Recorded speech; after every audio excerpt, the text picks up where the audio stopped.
الحمد للہ رب العالمین والعاقبۃ للمتقین والصلاة والسلام علی رسولہ محمد وعلی آلہ واصحابہ اجمعین، اما بعد، اعوذ باللہ من الشیطان الرجیم، بسم اللہ الرحمن الرحیم۔ سورہ ہود کا مسلسل مطالعہ کر رہے ہیں۔ رکوع نمبر 2 کا مطالعہ جاری تھا۔ آیت نمبر 18 سے آیت نمبر 23 تک ماننے والوں اور نہ ماننے والوں کا اخروی انجام بیان کیا جا رہا تھا۔ پچھلے نشست میں ایک آیت باقی رہ گئی تھی، اس کو آج مکمل کریں گے۔ جو پچھلی نشست میں پڑھا گیا اس کا ایک خلاصہ یہ ہے، فرمایا گیا کہ اور اس شخص سے بڑھ کر ظالم اور کون ہوگا جو اللہ پر جھوٹ گھڑے۔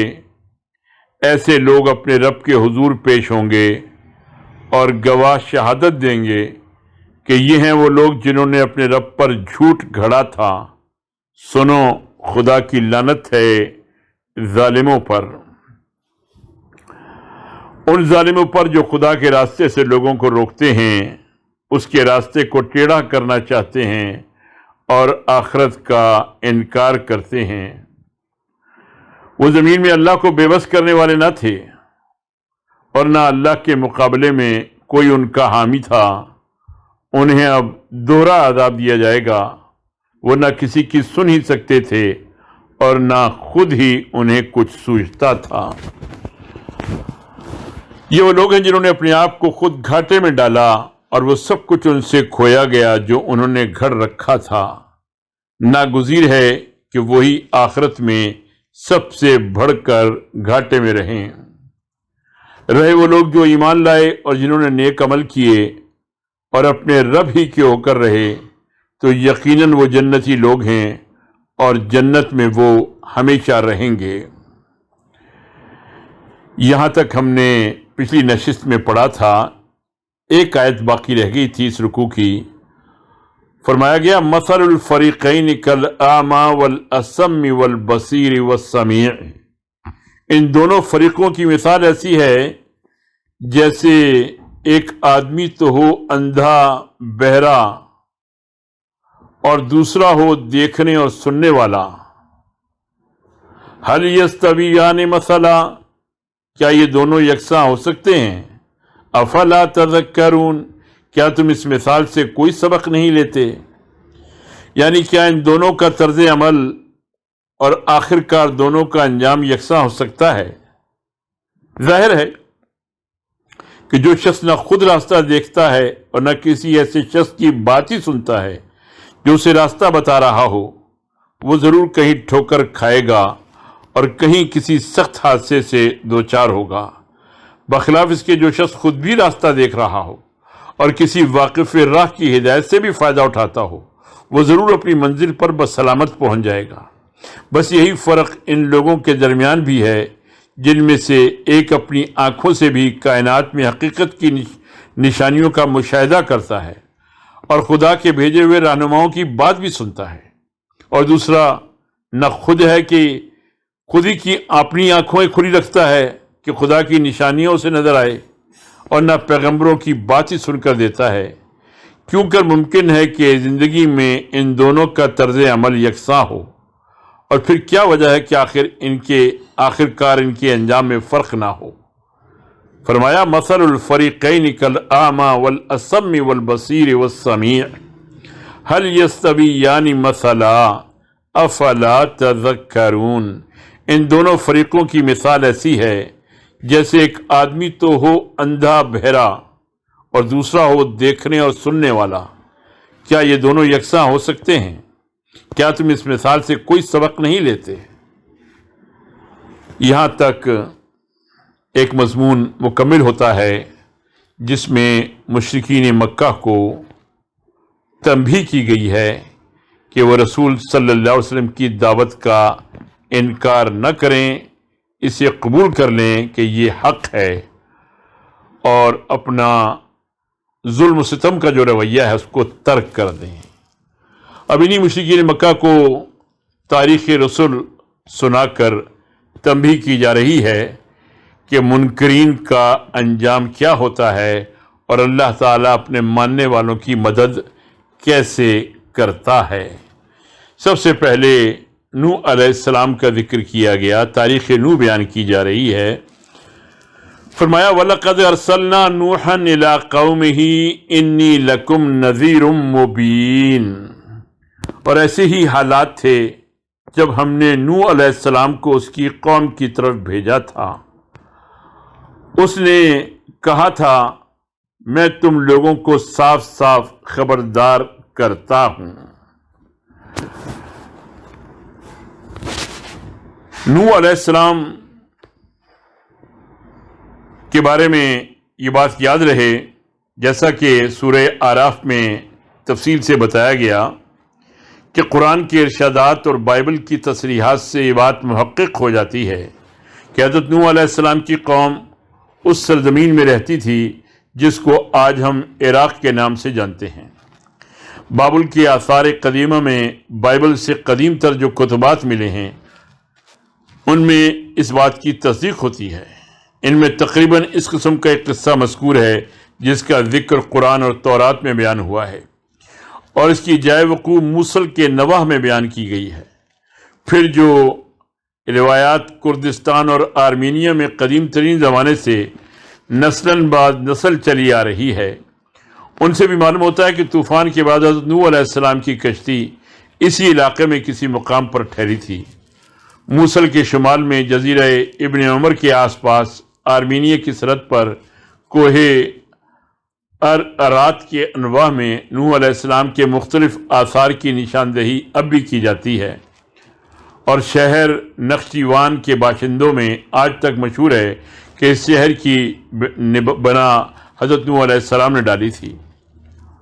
حضرت نوح علیہ السلام کے اس قصے سے ملتی جلتی روایات یونان، مصر، ہندوستان اور چین کے قدیم لٹریچر میں بھی ملتی ہیں، اور اس کے علاوہ برما، ملایا، جزائر، شرق الہند، آسٹریلیا، نیو گنی اور امریکہ اور یورپ کے مختلف حصوں میں بھی ایسی ہی روایات قدیم زمانے سے چلی آ رہی ہیں۔ اس سے صاف ظاہر ہوتا ہے کہ یہ قصہ اس عہد سے تعلق رکھتا ہے جبکہ پوری نسل آدم کسی ایک ہی خطہ زمین میں رہتی تھی اور پھر وہاں سے نکل کر دنیا کے مختلف حصوں میں پھیلی۔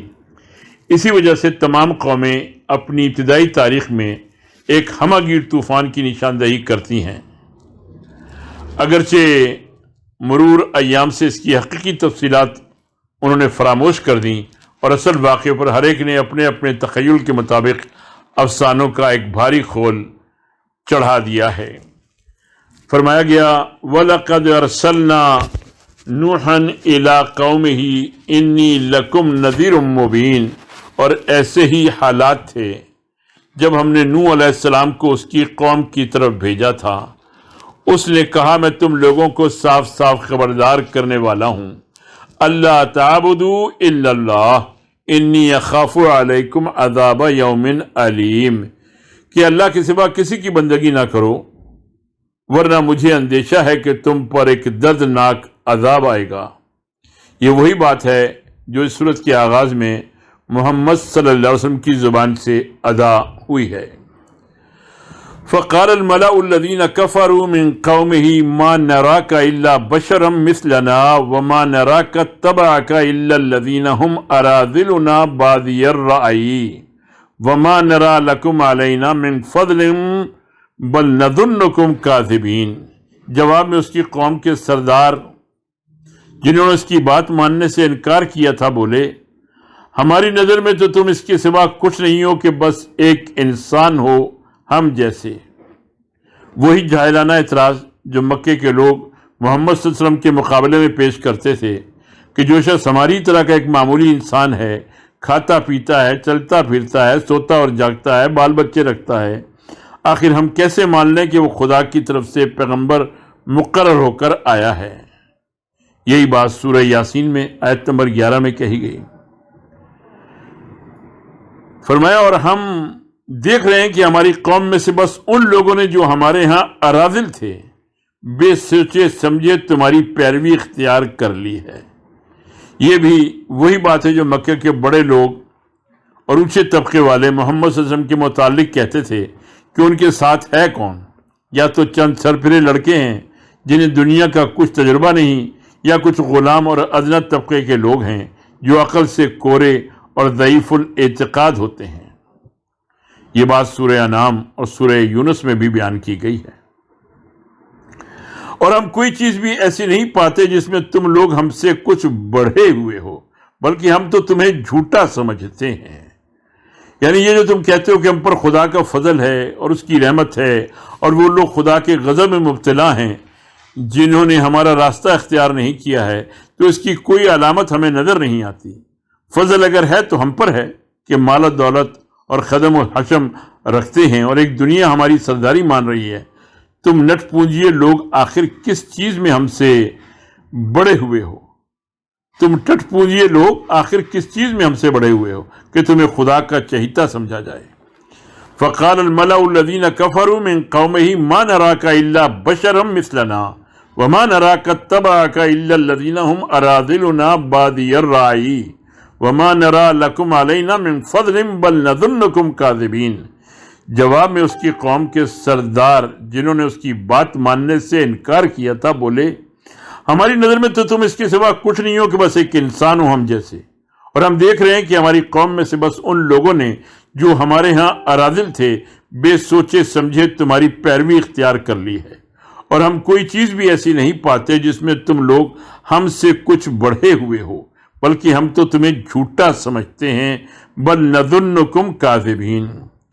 قال یا قوم ارأیتم ان کنت علی بینۃ من ربی وآتانی رحمۃ من عنده فعمیت علیکم انلزمکموہا وانتم لہا کارہون۔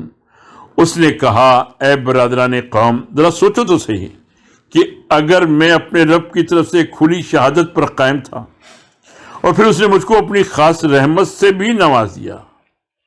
یہ وہی بات ہے جو بھی پچھلے رکوع میں محمد صلی اللہ علیہ وسلم سے کہلوائی جا چکی ہے کہ پہلے میں خود آفاق و انفس میں خدا کی نشانیاں دیکھ کر توحید کی حقیقت تک پہنچ چکا تھا، پھر خدا نے اپنی رحمت یعنی وحی سے مجھے نوازا اور ان حقیقتوں کا براہ راست علم مجھے بخش دیا جن پر میرا دل پہلے سے گواہی دے رہا تھا۔ اس سے یہ بھی معلوم ہوا کہ تمام پیغمبر نبوت سے قبل اپنے غور و فکر سے ایمان بالغیب حاصل کر چکے ہوتے تھے، پھر اللہ تعالیٰ ان کو منصب نبوت عطا کرتے وقت ایمان بالشہادہ عطا کرتا تھا۔ اس نے کہا، اے برادران قوم، ذرا سوچو تو صحیح کہ اگر میں اپنے رب کی طرف سے کھلی شہادت پر قائم تھا اور پھر اس نے مجھ کو اپنی خاص رحمت سے بھی نواز دیا مگر وہ تم کو نظر نہ آئی، تو آخر ہمارے پاس کیا ذریعہ ہے کہ تم ماننا نہ چاہو اور ہم زبردستی اس کو تمہارے سر چپیک دیں۔ قال یا قوم ارأیتم ان کنت علی بینۃ من ربی وآتانی رحمۃ من عنده فعمیت علیکم انلزمکموہا وانتم لہا کارہون۔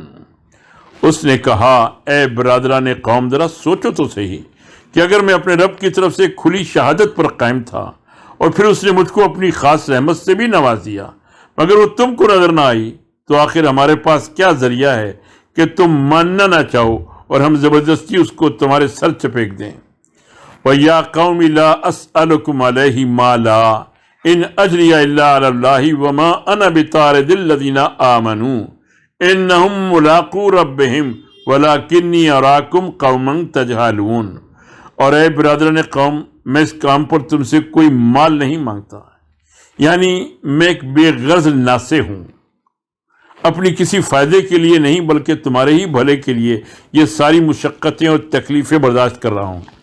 تم کسی ایسے ذاتی مفاد کی نشاندہی نہیں کر سکتے جو اس امر حق کی دعوت دینے میں اور اس کے لیے جان توڑ محنت کرنے اور مصیبتیں جھیلنے میں میرے پیش نظر ہو۔ یہی بات سورہ مومنون اور سورہ یاسین اور سورہ شورا میں بھی بیان کی گئی ہے۔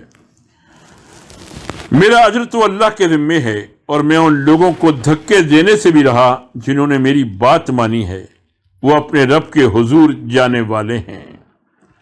یعنی ان کی قدر و قیمت جو کچھ بھی ہے وہ ان کے رب کو معلوم ہے، اور اسی کے حضور جا کر وہ کھلے گی۔ اگر یہ قیمتی جواہر ہیں تو میرے اور تمہارے پھینک دینے سے پتھر نہ ہو جائیں گے، اور اگر یہ بے قیمت پتھر ہیں تو ان کے مالک کو اختیار ہے کہ انہیں جہاں چاہے پھینکے۔ مگر میں دیکھتا ہوں کہ تم لوگ جہالت برت رہے ہو۔ وَلَكِنِّي أَرَاكُمْ قَوْمًا تَجْهَلُونَ وَيَا قَوْمِ لَا أَسْأَلُكُمْ عَلَيْهِ مَالًا إِنْ أَجْرِيَ إِلَّا عَلَى اللَّهِ وَمَا أَنَا بِطَارِدِ الَّذِينَ آمَنُوا إِنَّهُمْ مُلَاقُو رَبِّهِمْ وَلَكِنِّي أَرَاكُمْ قَوْمًا تَجْهَلُونَ۔ اور اے برادران قوم، میں اس کام پر تم سے کوئی مال نہیں مانگتا، میرا اجر تو اللہ کے ذمے ہے، اور میں ان لوگوں کو دھکے دینے سے بھی رہا جنہوں نے میری بات مانی ہے۔ وہ آپ اپنے رب کے حضور جانے والے ہیں، مگر میں دیکھتا ہوں کہ تم لوگ جہالت برت رہے ہو۔ وَيَا قَوْمِ مَنْ يَنْصُرُنِي مِنَ اللَّهِ إِنْ طَرَدتُّهُمْ أَفَلَا تَذَكَّرُونَ۔ اور اے قوم، اگر میں ان لوگوں کو دھتکار دوں تو خدا کی پکڑ سے کون مجھے بچانے آئے گا؟ تم لوگوں کی سمجھ میں کیا اتنی بات نہیں آتی؟ وَيَا قَوْمِ مَنْ يَنْصُرُنِي مِنَ اللَّهِ إِنْ طَرَدتُّهُمْ أَفَلَا تَذَكَّرُونَ۔ اور اے قوم، اگر میں ان لوگوں کو دھتکار دوں تو خدا کی پکڑ سے کون مجھے بچانے آئے گا؟ تم لوگوں کی سمجھ میں کیا اتنی بات بھی نہیں آتی؟ وَلَا أَقُولُ لَكُمْ عِنْدِي خَزَائِنُ اللَّهِ وَلَا أَعْلَمُ الْغَيْبَ وَلَا أَقُولُ إِنِّي مَلَكٌ وَلَا أَقُولُ لِلَّذِينَ تَزْدَرِي أَعْيُنُكُمْ لَنْ يُؤْتِيَهُمُ اللَّهُ خَيْرًا اللَّهُ أَعْلَمُ بِمَا فِي أَنفُسِهِمْ إِنِّي إِذًا لَّمِنَ الظَّالِمِينَ۔ اور میں تم سے نہیں کہتا کہ میرے پاس اللہ کے خزانے ہیں، نہ یہ کہتا ہوں کہ میں غیب کا علم رکھتا ہوں، نہ یہ میرا دعویٰ ہے کہ میں فرشتہ ہوں۔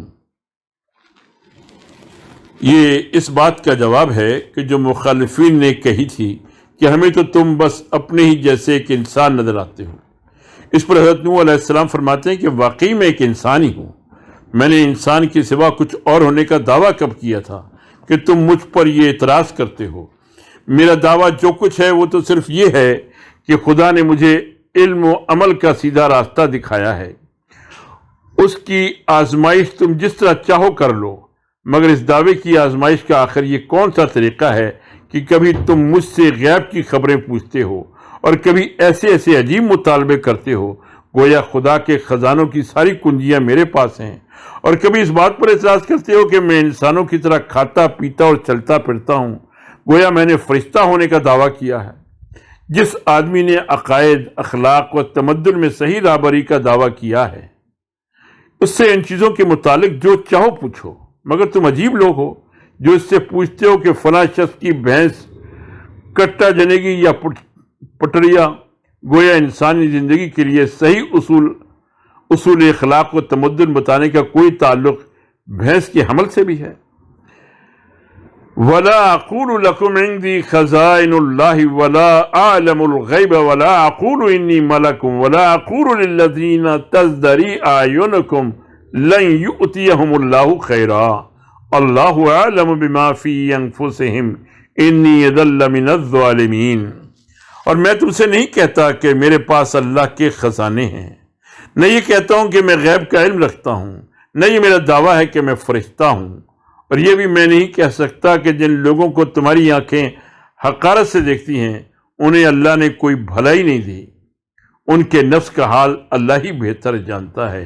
اللہ عالم بما فی انفسہم۔ اگر میں ایسا کہوں تو ظالم ہوں گا، انی اذا لمن الظالمین۔ قالوا یا نوح قد جادلتنا فاکثرت جدالنا فاتنا بما تعدنا ان کنت من الصادقین۔ آخر کار ان لوگوں نے کہا کہ اے نوح، تم نے ہم سے جھگڑا کیا اور بہت کر لیا، اب تو بس وہ عذاب لے آؤ جس کی تم ہمیں دھمکی دیتے ہو اگر سچے ہو۔ قال انما یاتیکم بہ اللہ ان شاء وما انتم بمعجزین۔ نوح علیہ السلام نے جواب دیا وہ تو اللہ ہی لائے گا اگر چاہے گا، اور تم اتنا بل بوتا نہیں رکھتے کہ اسے روک دو۔ ولا ينفعكم نصحي إن أردت أن أنصح لكم إن كان الله يريد أن يغويكم هو ربكم وإليه ترجعون۔ اب اگر میں تمہاری کچھ خیر خواہی کرنا بھی چاہوں تو میری خیر خواہی تمہیں کوئی فائدہ نہیں دے سکتی جبکہ اللہ ہی نے تمہیں بھٹکا دینے کا ارادہ کر لیا ہو۔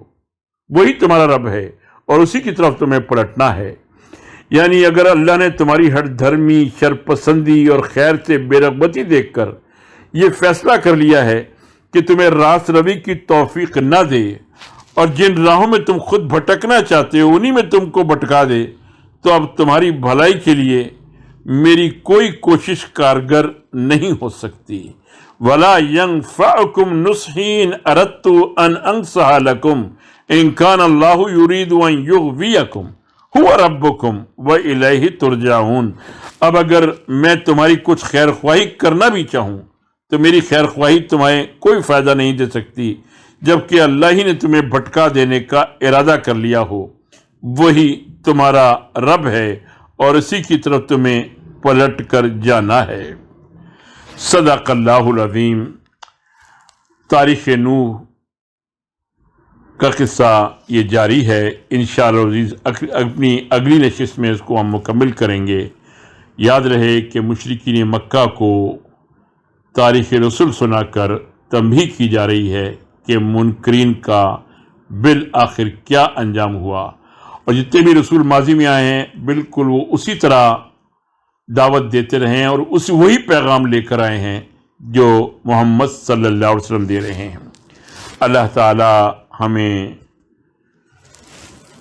دین اسلام پر چلنے کی توفیق عطا فرمائے۔ وآخر دعوانا ان الحمد للہ رب العالمین۔